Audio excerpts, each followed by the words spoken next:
सालों पुरानी साथी को अली के रहमो करम पर छोड़ दोगे साहिब? वो जो दिन दिहाड़े मेरे घर में घुसा और मुझे तंग किया, उसकी सजा उसे जरूर मिलेगी। जैसे ये खेल शुरू किया था वैसे ही खत्म भी करोगी ना आजाद?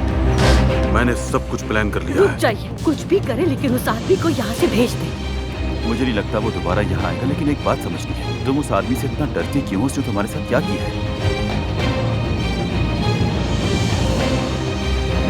तुम्हें लॉटरी में लड़की नहीं बल्कि ये पैसे मिलेंगे। मुझे चाबी दो, नहीं रखा। चलो जाओ, मेरे पास कोई चाबी वाबी नहीं है।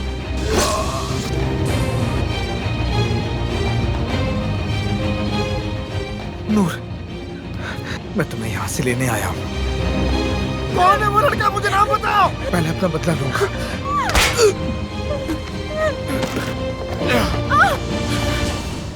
ये मोहब्बत बदुआ बन गई है।